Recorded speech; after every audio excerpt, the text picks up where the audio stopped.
Long and short of it is Alexis Sanchez's people, led by his agent Filicevic, they're trying to work a deal. Obviously, it's been reported that that there was a deal lined up with Manchester City, £50 million. Arsenal said no. Then they discussed putting Raheem Sterling in the deal. Then City said no.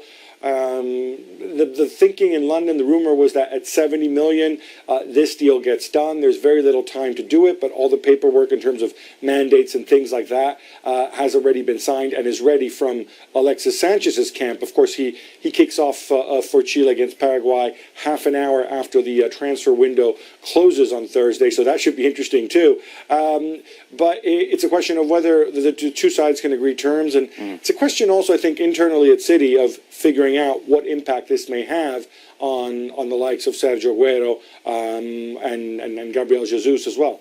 The Telegraph, meanwhile, boys reporting today that the players have had enough. The Arsenal players want to see him gone. They've had enough of all of this contract talk, everything that has just kind of been upsetting the squad, and they want to see the back. I think if City are desperate enough, and we know he wants to go, I think he'll be a City player come transfer deadline tomorrow. As for the Arsenal players wanting to go, you could ship out every one of those Arsenal players from the weekend. Do you think Alexis Sanchez wants to play with us?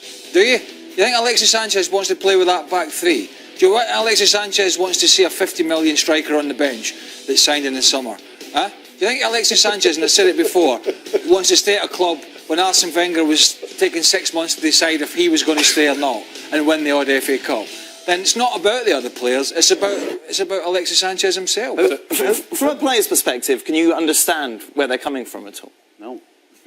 Absolutely not. No, I've never heard of it before, that players getting together and deciding that they want somebody at the door. I think the problem is it's too easy now to come up with stuff like that at Arsenal. And the fact that you've got a 24-year-old in Oxlade-Chamberlain turning down 180 grand a week to get away from that place tells you that the whole place is in a shambles. It's not just one guy that's causing the problems. The whole place seems to be in a complete upheaval. Go on, Gab. No, Dan, I just want to say, from a journalist perspective, from a media perspective, I know how these stories get put out there. I don't know exactly who the players are, but you know what? You can go through the Arsenal lineup and figure it out pretty darn quickly because, frankly, you look at these players and you take away the players who've been itching for a move, like Hector Bellerin, for example. You take away guys like Ozil and Alexis Sanchez who have contracts winding down. You take out the guys who've been there for, 18 months or less, from Welbeck to guys like that. It's really only 2 or 3 players that we're talking about. Let's be very clear. And I think it can take an Arsenal blogger about 45 seconds to figure out exactly who is bad-mouthing Alexis Sanchez to the media. It's not difficult. So if you have players that don't want Alexis Sanchez there, and Alexis Sanchez doesn't want to be there, then what are we talking about? This is all about whether Manchester City can come up with a number that Arsenal can be comfortable with. The truth is that Arsenal loses the way that they did against Liverpool. There is no real hope for Arsenal, not this season. And so if I look at it, I say, you know what, I might as well cash in because we're going nowhere anytime quickly. If I'm Arsene Wenger, I'm turning my back on this season because everybody else is. It's just a sorry tale. I mean, we're only... my goodness, August is just coming to an end. The season's just started. Why are you pointing at the clock and say August? There's no calendar up there.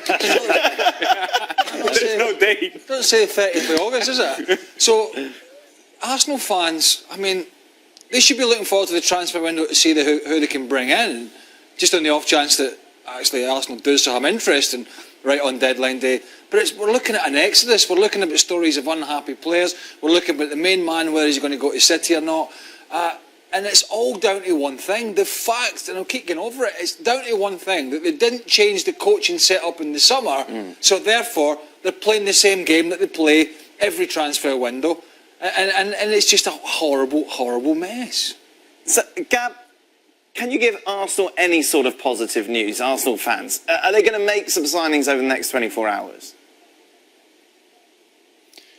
By the way, I haven't even mentioned the fact that Gibbs is gone to West Brom. Mustafi's on his way out. I don't know if that's positive news or not, but they're working on things. They've identified. This is post Liverpool. I was told that they've identified 4 or 5 players, and they hope to sign 2 or 3 of them. But it was obviously going to also depend on who left. Obviously, Oxlade-Chamberlain going, frees up some space. If Alexis goes too, you know what?